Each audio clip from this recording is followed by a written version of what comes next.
Olá, muito bom dia! Sexta-feira chegou, dia de preparação segundo a Bíblia, porque amanhã é sábado, é o dia do Senhor, dia em que os adventistas do sétimo dia vão adorar em suas igrejas. Você pode ir também visitar a igreja adventista do sétimo dia. Procure uma igreja mais próxima de você. Se você procurar no site encontreumaigreja.com, você vai encontrar todos os endereços das igrejas adventistas do sétimo dia e você pode ir adorar conosco lá, tá bem? Meu nome é Emerson Tomás, tive o privilégio de passar essa semana fazendo esse momento de oração com vocês. Que coisa boa nós podermos orar juntos, suplicar a Deus pela vida de vocês. Você que acordou desde cedo, está aí acompanhando o programa, você que está ouvindo no carro aí, né? Olha, pode ter certeza que Deus tem mensagens lindas para você. Obrigado, pastor Arilton. Essas palestras de saúde têm nos ensinado noções muito importantes que melhoram em grande medida a nossa qualidade de vida. Eu estou muito feliz de poder participar com vocês. Você tem feito seus pedidos através do chat, Olha, são tantos pedidos, são tantas mensagens que nos chegam, tanto de congratulações como também de pedidos de oração. Muito obrigado porque você faz esse programa acontecer com a sua audiência. Eu tenho aqui alguns pedidos, como vocês sabem, a gente não pode ler todos, mas você procure aí, aparece aí na tela os nossos canais, os acessos aí, faça o seu pedido de oração e nós vamos orar com certeza. Eu tenho aqui o pedido da Sara Pires. Bom dia! Que semana abençoada!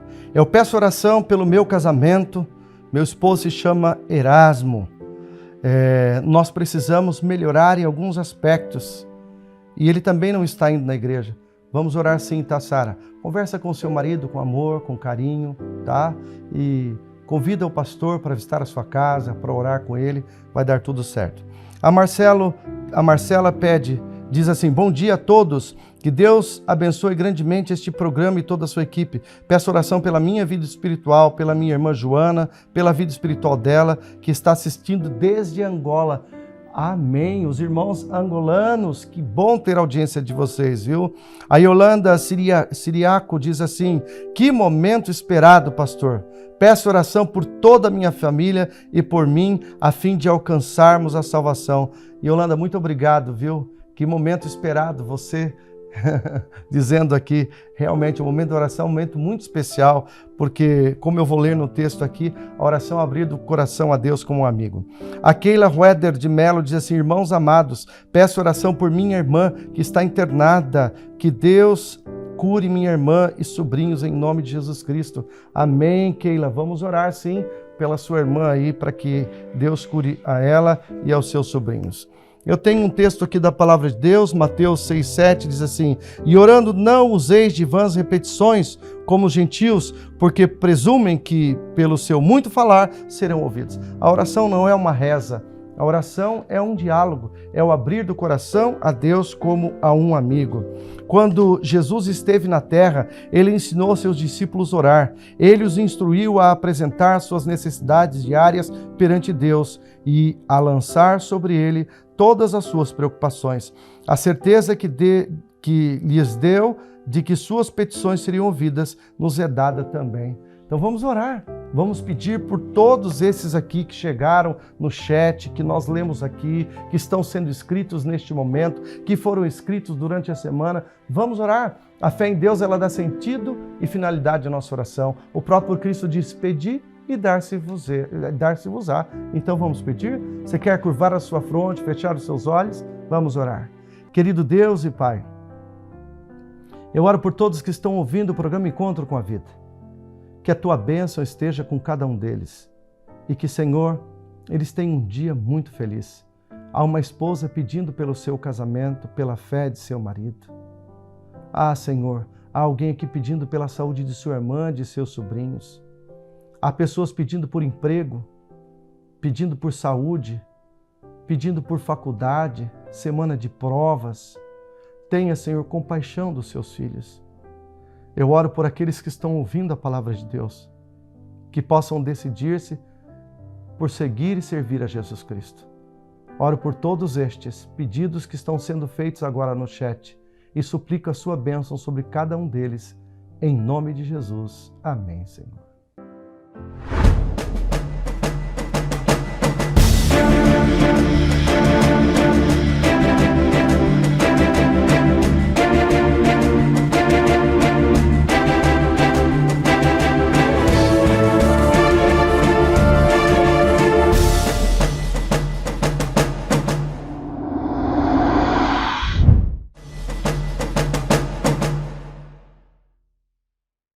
Seja bem-vindo a mais um estudo do livro do Apocalipse.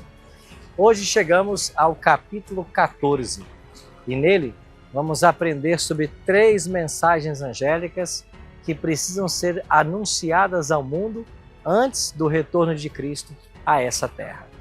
Na realidade, Jesus em Mateus 24:14 disse que o evangelho do reino seria pregado a todo mundo, a todas as nações, então viria o fim. Este evangelho que precisa ser pregado é o evangelho eterno, que aparece nas 3 mensagens de Apocalipse 14, versos 6 a 12. A partir de agora, nós vamos fazer então uma viagem ao tempo e conhecermos essas mensagens e como elas tiveram um cumprimento na história.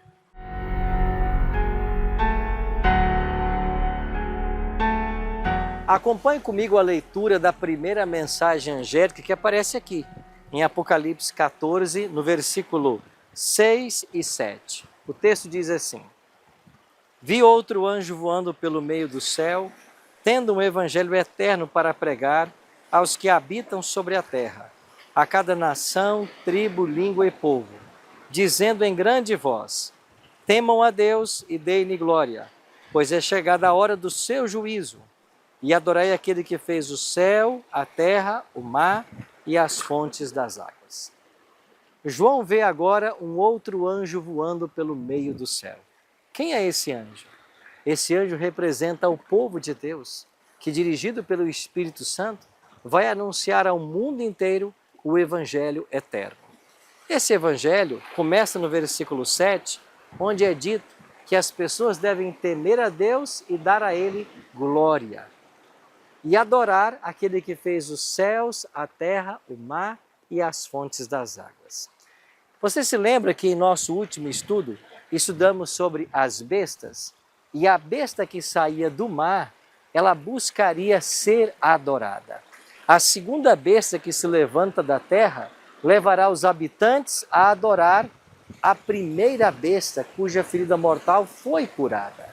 Agora o primeiro anjo nos convida a adorar aquele que criou todas as coisas. Ou seja, o primeiro anjo está nos mostrando de que a besta não deve ser adorada, mas o Criador, porque ele criou céu, terra, mar e fontes de águas. De onde o anjo está tomando essa expressão? Do próprio 4º mandamento, porque em Êxodo 20, 8 a 11, Deus nos orientou a santificar o dia de sábado. E a Bíblia apresenta o motivo pelo qual Deus deve ser adorado no sábado, porque Ele criou todas as coisas. Ou seja, a primeira mensagem angélica ecoa o 4º mandamento da lei de Deus. A primeira mensagem angélica ainda apresenta uma segunda doutrina. O verso 7 diz: Temam a Deus e deem-lhe glória, pois é chegada a hora do seu juízo. Ou seja, o juízo de Deus começou. Quando nós estudamos as profecias de Daniel, capítulos 8 e 9, nós descobrimos a maior profecia de tempo da Bíblia, a purificação do santuário depois de 2.300 tardes e manhãs. Esse período profético de 2.300 anos para a purificação do santuário teve seu início em 457 a.C., com o decreto do rei persa Artaxerxes, ordenando a reconstrução da cidade de Jerusalém. Se nós viajarmos 2.300 anos a partir de 457, nós chegaremos ao ano 1844. Lá em Israel, o dia da expiação acontecia no 10º dia do 7º mês. Fazendo uma transposição do calendário judaico para o nosso calendário, o gregoriano, o dia 10 do 7º mês, no ano 1844, caiu no dia 22 do mês de outubro. Ou seja, 22 de outubro de 1844 é quando começa a purificação do santuário celestial, de acordo com a profecia de Daniel capítulo 8.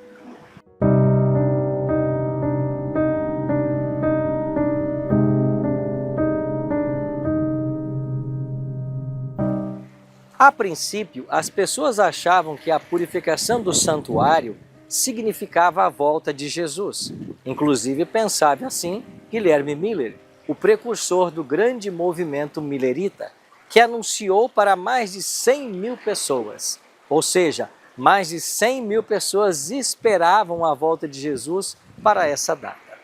Mas o dia 22 de outubro chegou, passou e Jesus não veio. E foi grande aquela decepção. Nós estudamos melhor esse assunto em nosso estudo do Apocalipse quando vimos o capítulo 10. E você pode olhar novamente esse capítulo para você tirar as suas dúvidas sobre essa temática.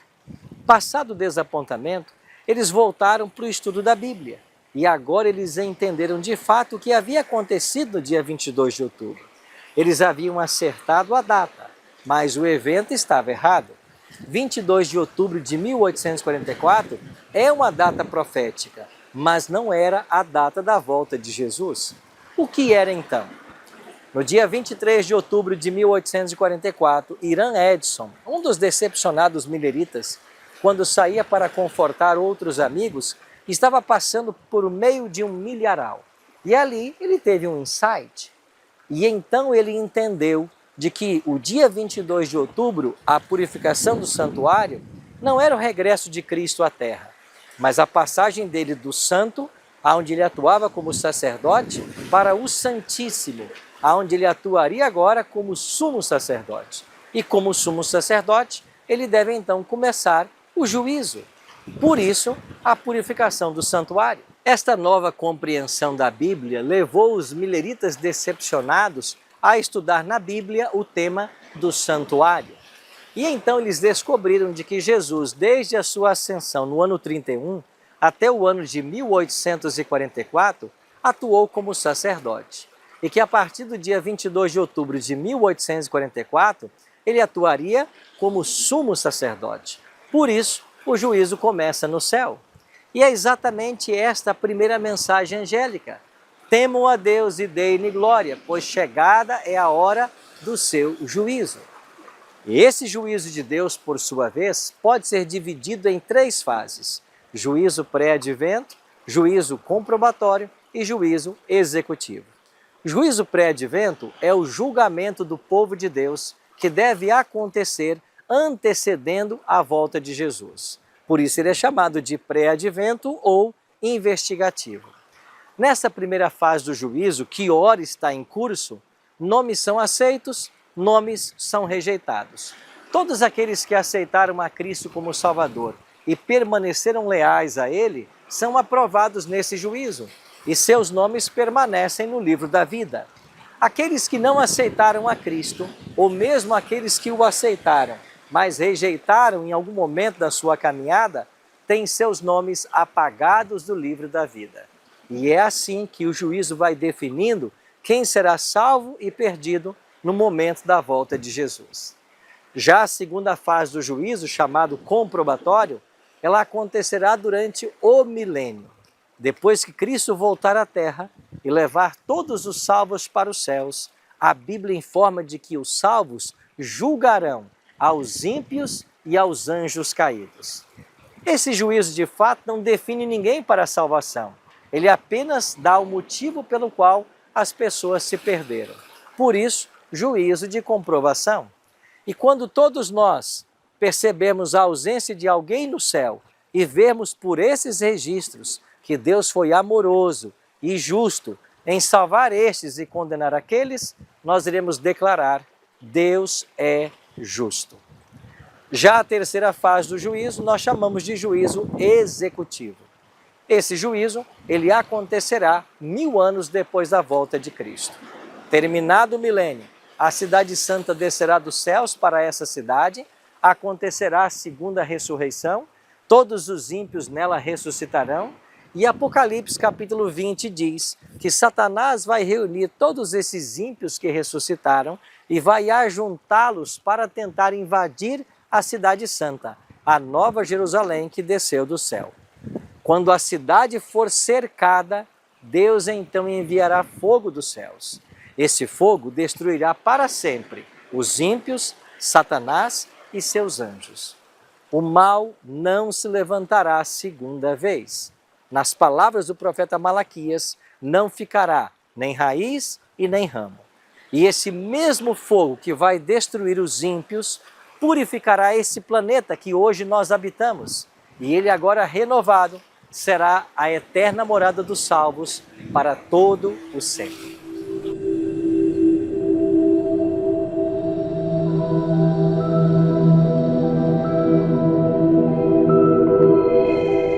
Chegamos agora em nossa segunda mensagem angélica. Ela aparece aqui em Apocalipse, no capítulo 14 e no versículo 8. E eu leio assim: Seguiu-se outro anjo, o segundo, dizendo: Caiu, caiu a grande Babilônia, que fez com que todas as nações bebessem o vinho do furor da sua prostituição. A segunda mensagem angélica anuncia a queda de Babilônia. Mas de que Babilônia o Apocalipse está falando? Quando estudamos história, nós descobrimos de que Babilônia caiu no 5º século antes de Cristo, no ano 539. Você vai se lembrar que Ciro é o grande homem da profecia e que, unindo o Império Medo ao Persa, derrota a Babilônia quando Belsazar, neto de Nabucodonosor, governava. Essa história está em Daniel, capítulo 5. Se Babilônia, a cidade física, caiu em 539 a.C., de que Babilônia o Apocalipse está falando? Aqui não é a cidade, mas é uma Babilônia mística ou espiritual. Na realidade, a palavra Babilônia deriva-se de Babel, a Torre de Babel, onde Deus confundiu as línguas. A confusão de línguas nesse momento significa exatamente a confusão religiosa que se assentaria no tempo do fim. Hoje, existem mais de 34 mil religiões cristãs catalogadas. E essa quantidade de religiões, onde cada uma, pretendendo usar a Bíblia, fala coisas diferentes, constitui a Babilônia dos dias atuais. O que então significa a queda de Babilônia? A queda de Babilônia significa que uma vez o Evangelho eterno sendo pregado, as verdades que estão na Bíblia, como deixadas por Cristo e pelos apóstolos, denunciará o vinho de Babilônia. O vinho no Apocalipse refere-se às falsas doutrinas, os falsos ensinos que Babilônia usou para embebedar os habitantes da terra. Agora, o Evangelho eterno denuncia esses falsos ensinos e, em lugar, apresenta a pura palavra de Deus, para que as pessoas conheçam o Evangelho eterno. Como disse Jesus, conhecereis a verdade, e a verdade vos libertará.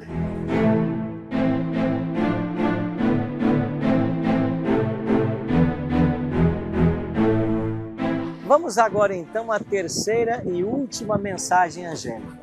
Ela aparece aqui, em Apocalipse 14, nos versículos 9 a 12. Eu leio assim: Seguiu-se a esses outro anjo, o terceiro, dizendo com voz forte: Se alguém adora a besta e a sua imagem, e recebe a sua marca na testa ou na mão, também esse beberá do vinho do furor de Deus, preparado sem mistura no cálice da sua ira, e será atormentado com fogo e enxofre diante dos santos anjos e na presença do Cordeiro. A fumaça do seu tormento sobe pelos séculos dos séculos. E os adoradores da besta e da sua imagem, e quem quer que receba a marca do nome da besta, não tem descanso algum, nem de dia, nem de noite. Aqui está a perseverança dos santos, os que guardam os mandamentos de Deus e a fé em Jesus. A terceira mensagem angélica deve ser estudada em contraste com a primeira. Se a primeira nos convida a adorar o Criador, a terceira diz: não adorem a besta. E há uma consequência por se adorar a besta. Quem adora a besta vai provar do cálice, do vinho, da ira de Deus, preparado sem mistura do cálice de sua ira, e será atormentado com fogo e enxofre, diante dos santos anjos e na presença do Cordeiro. Ou seja, quem adora a besta perderá a vida eterna, será condenado para todo sempre. Agora, o que significa adorar a besta?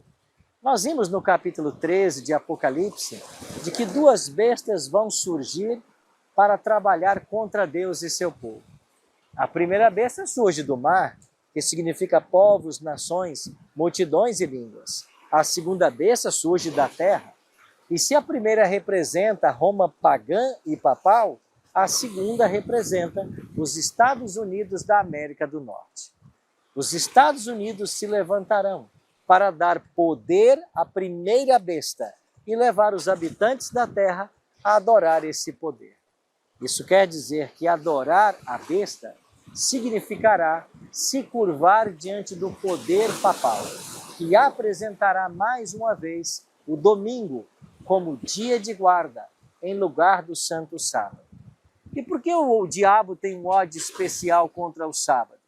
É porque esse é o único mandamento da lei de Deus que apresenta a ele como Criador. E por isso, como ser digno de ser adorado. Como a intenção de Satanás sempre foi a de ser adorado, agora ele busca, mediante o poder papal, receber esta adoração. E o domingo será um símbolo desta devoção religiosa. Então, a humanidade será dividida entre dois grupos. Aqueles que ficam com a palavra de Deus, adoram ao Deus Criador do céu, da terra, do mar e das fontes das águas, e aqueles que vão se curvar diante do poder papal e adorarão, pelo falso dia de guarda, o domingo, o próprio Satanás. Esta é a última mensagem que Deus tem para pregar ao mundo. E uma vez que ela for pregada, todas as pessoas poderão fazer suas escolhas, de que lado ficarão. E uma vez feitas essas escolhas, Jesus terminará o juízo no santuário celestial. Juízo esse que ele começou em 1844. Deixará suas vestes sumos sacerdotais, colocará suas vestes reais e virá à terra para buscar os salvos, como Rei dos Reis e Senhor dos Senhores. Aqui, em Apocalipse capítulo 14, nós temos uma linda cena da volta de Jesus. Uma vez que essas três mensagens vão evangelizar o mundo, nós temos agora a colheita final. E em Apocalipse 14, 14, nós lemos assim: Olhei, e eis uma nuvem branca, e sentado sobre a nuvem, um semelhante a filho de homem, tendo na cabeça uma coroa de ouro, e na mão uma foice afiada. Outro anjo saiu do santuário gritando com forte voz para aquele que estava sentado sobre a nuvem: pegue a sua foice e comece a ceifar, pois chegou a hora da colheita, visto que os campos da terra já amadureceram. E aquele que estava sentado sobre a nuvem passou a sua foice e a terra foi ceifada. Sabe o que significa essa colheita final? A volta de Jesus para separar o trigo do joio. O trigo representando os filhos fiéis de Deus. O joio representando aqueles que escolheram o caminho largo, o lado de Satanás. Meu querido amigo, minha querida amiga, eu e você temos agora que tomar uma decisão, pois só existem dois lados. E a pergunta que eu faço para você hoje é: de que lado você ficará? Meu querido amigo, minha querida amiga, eu espero que hoje você decida em seu coração adorar somente a Deus, aquele que criou céu, terra, mar e fontes de águas. Que Jesus seja o primeiro e o único da sua vida e que você o sirva todos os dias da sua vida, até que Ele volte para nos buscar. Ora comigo. Pai Celeste, estamos nos aproximando do grande dia em que a humanidade será dividida entre dois grupos. Aqueles que vão adorar a besta e a sua imagem, e aqueles que vão prestar adoração somente ao Deus Criador. Nós queremos, Pai, estar entre aqueles que adorarão apenas ao Senhor. Por isso, aceita hoje a nossa entrega e nos prepara para a Tua volta. Oramos em nome de Jesus. Amém.